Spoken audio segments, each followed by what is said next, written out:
नमस्कार विद्यार्थी मित्रांनो, मी कोमल देस आपणा सर्वांचं सहर्ष स्वागत करीत आहे आपल्या JS एज्युकेशन या यूट्यूब चॅनलवर। तर मित्रांनो, आजच्या व्हिडिओमध्ये आपण त्रिकोण मोजणे या व्हिडिओचा पार्ट 2 पाहणार आहोत। त्रिकोण मोजणे या व्हिडिओचा पार्ट 1 जर आपण पाहिलेला नसेल तर तो अगोदर आपण पाहून घ्या। आणि आजच्या व्हिडिओमध्ये आपण अतिशय सोप्या पद्धतीने ट्रिकचा वापर करून त्रिकोण कसे काउंट करायचे हे शिकणार आहोत। तत्पूर्वी आपण जर चॅनलवर नवीन असाल तर चॅनलला सबस्क्राइब करा आणि बेल आयकॉनला देखील प्रेस करा, जेणेकरून आपल्या नवीन व्हिडिओची नोटिफिकेशन सर्वात आधी आपणापर्यंत पोहोचेल। चला तर वळूया आता आपल्या घटकाकडे। बघा, या आकृतीतील त्रिकोण आपल्याला काउंट करायचे आहेत। मग इथं बघा, मोठा त्रिकोण आहे, त्याच्यामध्ये एक त्रिकोण आहे आणि आतमध्ये एक त्रिकोण आहे, आणि इथं पुन्हा छोटे छोटे त्रिकोण आहेत। मग आपण इथं नंबर देऊया 1 2। मग अशी जर आकृती असेल तर त्याच्यातले त्रिकोण कसे काउंट करायचे आपल्याला माहित आहे। इथं बेसवर नंबर द्यायचे 1 2 आणि याची ॲडिशन करायची। इथं किती त्रिकोण आहेत? 3 त्रिकोण आहेत। मग तसंच आपण इथं पण नंबर देऊया 1 2 आणि इथं सुद्धा 1 2। म्हणजे आता इथं बाहेरचे किती त्रिकोण आहेत ते आपण मोजूया। हे 3 झाले, हे 3 आणि हे 3, 3 त्रिक 9, 9 त्रिकोण झाले। हे बाहेरचे जे आहेत हे 9 त्रिकोण झाले। आता हे आतमधले बघा, इथं जर त्रिकोणात त्रिकोण असेल तर 5 त्रिकोण होतात। इथं बघा, त्रिकोणात जर त्रिकोण असेल तर 1 2 3 4 आणि बाहेरचा एक मोठा 5 त्रिकोण होतात। म्हणजे इथं किती त्रिकोण आहेत? 1 2 3 4 आणि हा एक 5 त्रिकोण आहेत। मग 9 अधिक 5 आणि हा बाहेरचा एक मोठा त्रिकोण। मग असे इथं एकूण किती त्रिकोण आहेत? 9 अधिक 5 14 आणि 14 अधिक 1 15 त्रिकोण आहेत। या आकृतीत एकूण किती त्रिकोण आहेत? 15 त्रिकोण आहेत। बघा, हे बाहेरचे 9 आहेत। इथं 1 2 हा एक मोठा 3, इथं सुद्धा 1 2 हा एक मोठा 3 आणि इथं सुद्धा 1 2 आणि मोठा एक 3। मग बाहेरचे 3 त्रिक 9 त्रिकोण आहेत आणि आतले हे छोटे छोटे 4 आणि हा एक 5। मग 9 अधिक 5 14 आणि बाहेरचा एक मोठा त्रिकोण 15। म्हणजे या आकृतीमध्ये किती त्रिकोण आहेत? 15 त्रिकोण आहेत।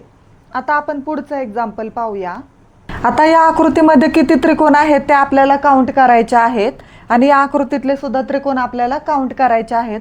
बघा, अशा प्रकारची जर आकृती आली, त्रिकोणाच्या खालचे जे 2 शिरोबिंदू आहेत त्या शिरोबिंदूमधून अशी जर समोरील बाजूवर रेष काढलेली असेल, बघा ह्या शिरोबिंदूमधून इथं अशी रेष काढलेली आहे, या शिरोबिंदूमधून इथं एक रेष काढलेली आहे।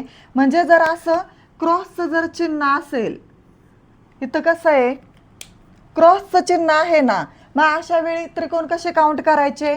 इथं बघा 1 2 भाग आहेत, इथं सुद्धा 1 2 भाग आहेत। मग अशा वेळी काय करायचं?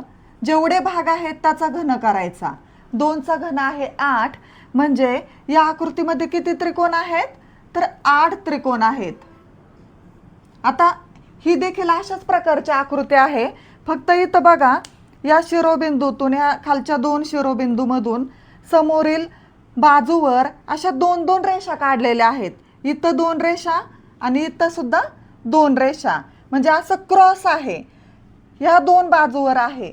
मग अशा प्रकारची जर आकृती असेल तर किती भाग आहेत ते आपण काउंट करायचे। बघा 1 2 3, इकडं सुद्धा 1 2 3 भाग आहेत, म्हणून 3 चा घन करायचा। 3 चा घन आहे 27, म्हणजे या आकृतीमध्ये किती त्रिकोण आहेत? 27 त्रिकोण आहे। अशा प्रकारची आकृती जर आली तर त्रिकोण काउंट करायला आपल्याला खूप अवघड जातं, म्हणून ही सोपी ट्रिक आहे। फक्त लक्षात ठेवायचं ही ट्रिक केव्हा वापरायची?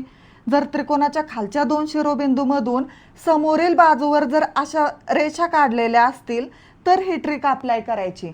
आता इथं जर 4 भाग असते, इथं जर 3 रेषा असत्या, 3 रेषा काढल्या तर 4 भाग होतात।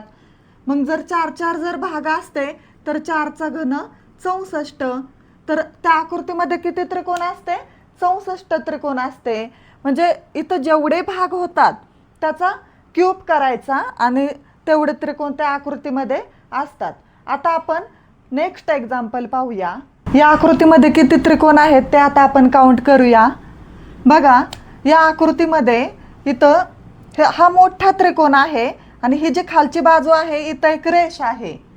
म्हणजे मग इथं 1 2 आणि यांचे ॲडिशन करून इथं 3 त्रिकोण तयार होतात. बघा, हा असा त्रिकोण आहे आणि त्याच्यामध्ये एक अशी रेष आहे, म्हणजे इथं 3 त्रिकोण होतात. आता पुन्हा या त्रिकोणामध्ये ह्या बाजूवर पण एक रेष आहे आणि इकडं पण रेष आहे. मग आपण हा सुद्धा त्रिकोण काढूया असा, म्हणजे तुमच्या लक्षात येईल. याच्यामध्ये बघा, अगोदर या त्रिकोणामध्ये इथं मध्ये रेष असल्यामुळे इथं 3 त्रिकोण तयार झाले, 1 2 आणि मोठा एक 3 त्रिकोण तयार झाले. आता हा त्रिकोण असा आहे आणि इथं बघा ही रेष आहे, तो मी इथं काढलाय. मग इथं 1 अधिक 2 3 त्रिकोण तयार होतील, परंतु मोठा त्रिकोण आपण इथं काउंट केलेला आहे, म्हणून मग आता इथं फक्त 2च पकडायचे, 1 2. बघा, इथं अगोदर आपण 3 घेतले, नंतर मग इथं 1 आणि 2, 3 अधिक 2. आता आपण पाहूया इथं किती त्रिकोण तयार होतात. ही सुद्धा आकृती इथं मी काढून दाखवते. हा त्रिकोण आहे आणि या त्रिकोणामध्ये बघा, या त्रिकोणामध्ये ही अशी एक रेष आहे, इथं ही अशी रेष आहे या बेसवर. म्हणजे इथं सुद्धा किती त्रिकोण तयार होतील, 1 2 आणि मोठा एक 3. परंतु मोठा आपण काउंट केलेला आहे, मोठा त्रिकोण आपण हे पहिल्यामध्येच काउंट केलेला आहे, म्हणून मग इथं किती त्रिकोण तयार होतील, 1 आणि 2. मग हे 2 इथं आपण लिहूया. आता हे छोटे छोटे त्रिकोण पाहूया आपण. हे बघा, इथं हा जो त्रिकोण आहे या त्रिकोणाच्या बेसवर नंबर देऊया. इथं बघा 1 2 आणि हा मोठा एक 3 त्रिकोण तयार होतात. मग इथं सुद्धा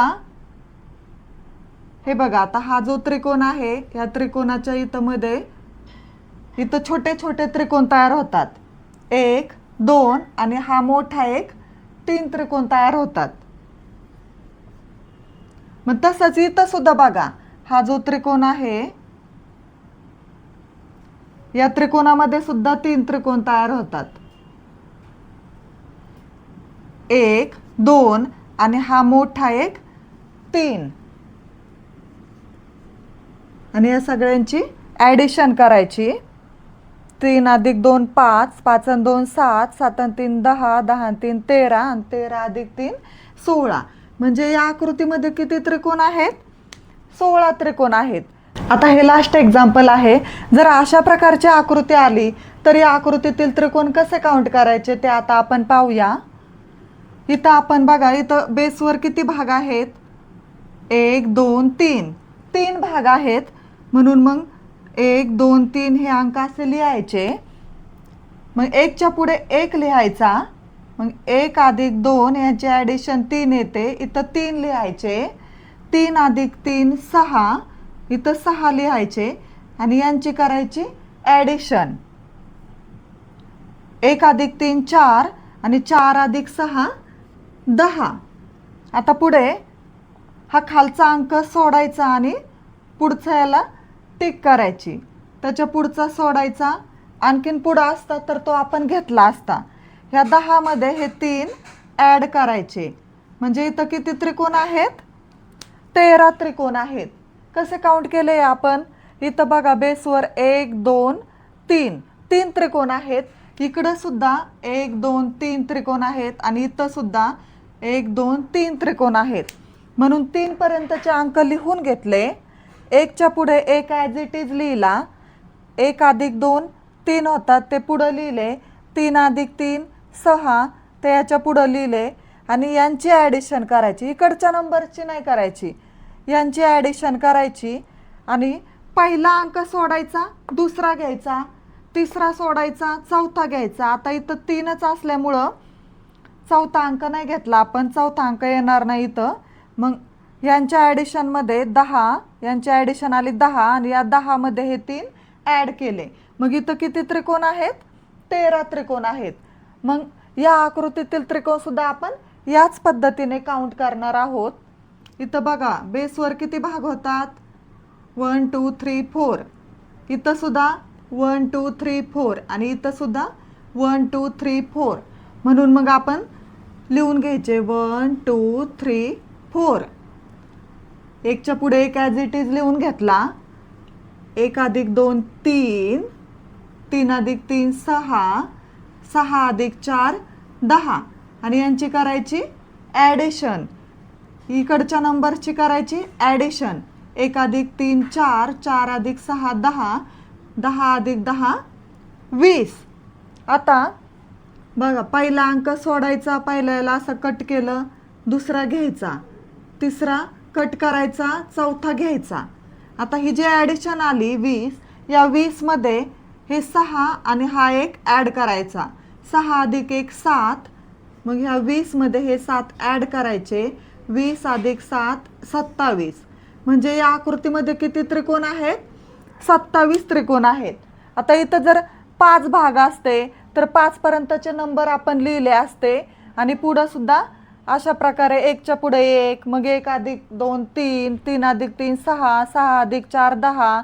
मग इथं जर 5 नंबर असता तर 10 + 5 15 लिहिले असते पुढं आणि यांची ॲडिशन केली असती. मग इकडच्या नंबरची ॲडिशन करायची. पहिला सोडायचा, दुसरा घ्यायचा, तिसरा सोडायचा, चौथा घ्यायचा, पुढं 5वा आलं तर 5वा सोडायचा आणि 6 नंबर असले तर 6वा घ्यायचा.